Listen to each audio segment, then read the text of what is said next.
Hi there, lovely career women. So today I'm diving into a topic that's probably crossed your mind every time that post-lunch desire to have chocolate or something else comes up, and that is food cravings. But more specifically, there are some myths about food and sugar cravings that need a little bit of a reality check because they're potentially making things worse for you.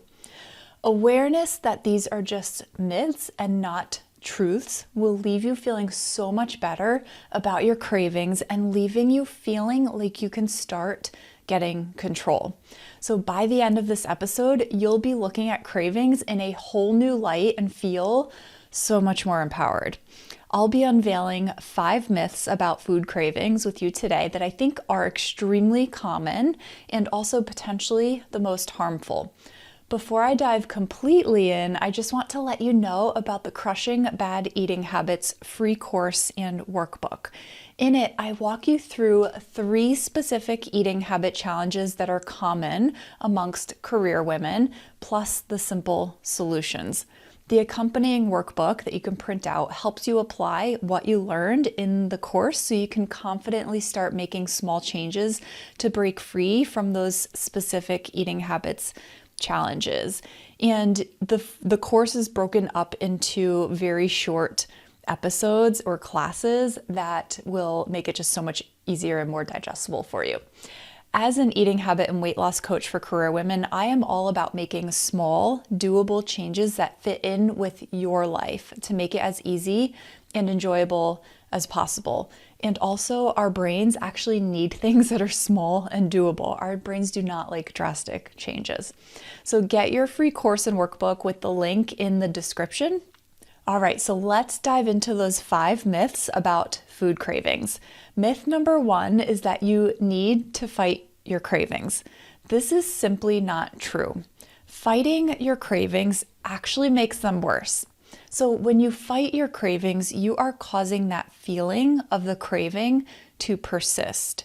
A craving is just a feeling or an emotion in your body. So just like an urge or a desire, those are all very similar. You're causing the feeling or the emotion in your body to persist when you fight your cravings because you're constantly thinking about it to try to fight it. And when you're fighting cravings, what you're not doing is allowing them to just pass through you and be on their merry way. In order for a feeling or an emotion to actually go away, pass through you, you just have to allow yourself to feel it. If you continuously think about it or try and fight and resist it, you are not allowing yourself to just feel the feeling and let it pass on through you. Feelings were meant to be felt. If they're not felt, if you don't give them the attention that they want as far as being felt, they will just hang around for a while. Kind of like a persistent little child that's like, Mom, Mom, tugging on you, right? If you don't give it the attention that it needs for a little bit, then it won't stop, right? Also, when you fight against that craving, that feeling, it oftentimes intensifies it, especially over time, making it much more difficult to not eat the thing that you are trying to avoid. This has happened to you too, right? It's definitely happened to me many times in the past for sure, because it happens to everyone. If I can recall correctly, it was mostly with homemade peanut butter cookies. So I guarantee you can think of a time where you felt like you fought that craving so hard and it just made it more intense and you ended up not being able to resist it. So you actually do not need to fight your cravings. In fact, I highly advise against it. Instead, accept that you're experiencing that feeling in your body and then just allow yourself to feel it. So this is one of the things that I help clients with, actually feeling their feelings, because this makes handling and managing emotions so much easier in general. It's a very useful tool. And sometimes it takes working with me through coaching to practice this tool and really feel like you have mastered it. But sometimes you can just pick it up on your own and just feel that feeling completely on your own. So give it a try. But at the very least, just know that you do not need to fight your cravings. So that will save you a lot of time and energy, just no longer fighting them. So what to do instead is just identify that you're feeling a craving, Let yourself know that it is just a feeling or just an emotion in your body, that it is not harmful, and then just pay attention to what that feeling feels like in your body. So myth number 2 goes along with this, and that is that you just need more willpower. Not true. Willpower is just mental energy that you utilize to try to do an action or prevent yourself from doing an action. So this is very similar to resisting that urge because you don't need to resist an urge and doing so actually makes it worse. You don't need more willpower. You actually just need to relax and let it go, let it pass through you. That is a lot less energy than using willpower. Also, this is one of the biggest things that I cannot stand when it comes to the diet industry and even just anything related to eating habits and weight loss. So many people and programs, etc., will lead you to believe that you didn't succeed because of a lack of willpower. They lead you to believe that the problem is you and that you need more willpower.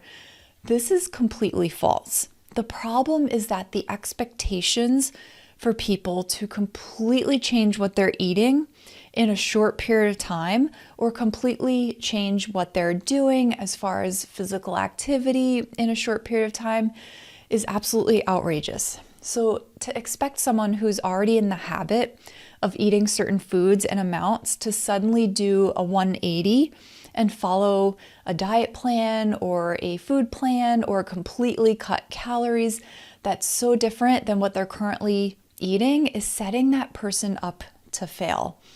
That's because the human brain doesn't like change, especially drastic change. So the changes have to be very small and have to be tailored to the person to fit into their needs, their desires, and their lifestyle. Also, changing the thought patterns and debunking false beliefs or weakening or disproving false beliefs greatly assists with lasting behavioral and habit change. A lot of the reasons why we have behaviors really comes down to our thoughts. We have a thought that creates a feeling in our body, and then the feeling then drives an action, a reaction, or an inaction. So and those are all behaviors, actions, inactions, and reactions. So if we want to change a behavior, it needs to start from the source. We need to identify the feeling and then the thought behind that feeling that's driving that behavior. To expect someone to just utilize all this mental energy, willpower after a tiring day at work to resist that pizza and opt for the tiny salad instead is just insane to me.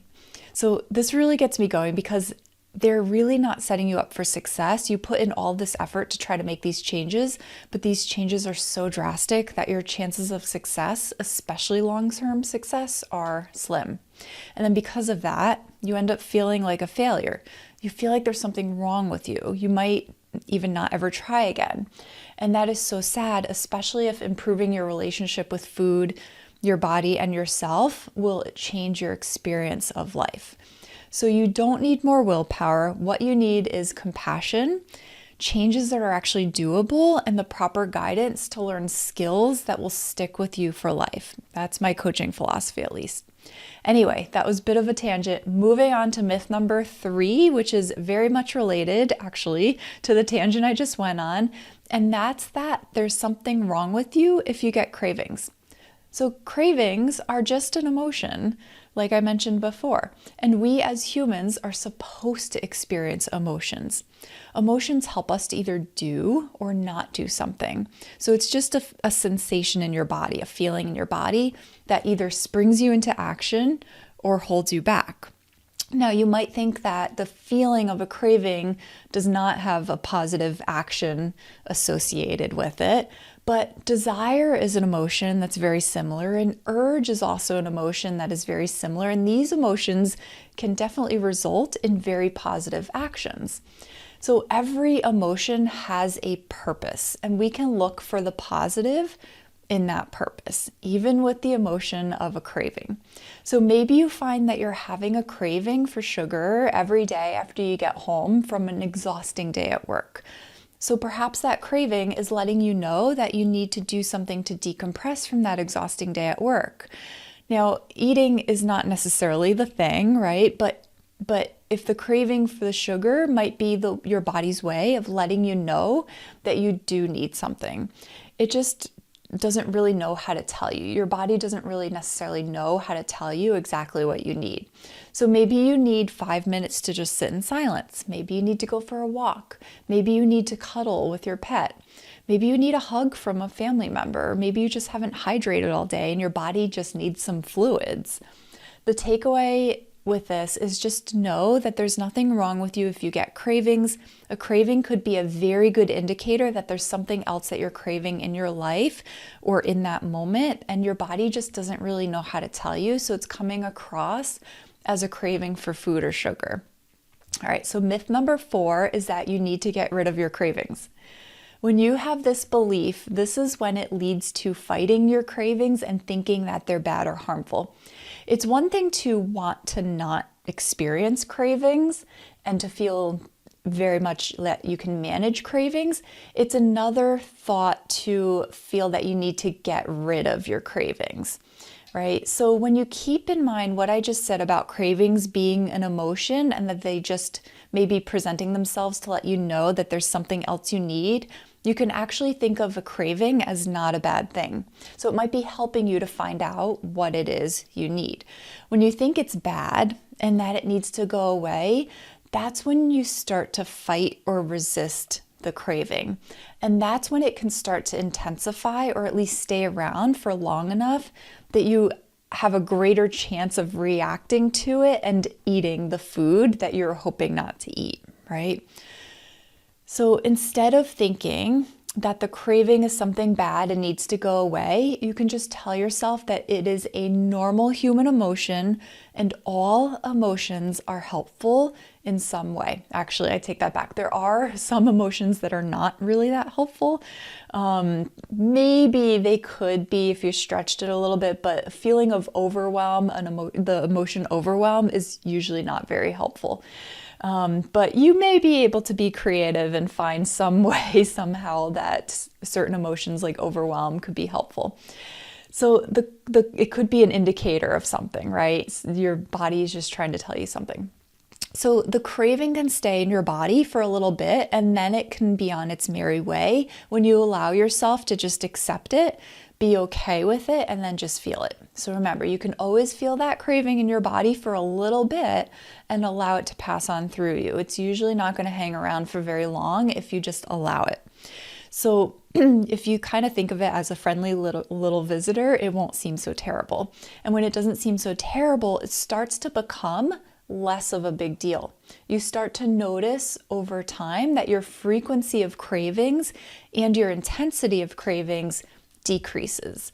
My clients have definitely noticed this, so I can tell you firsthand that this is typically the tendency. So myth number 5 is that cravings are out of your control.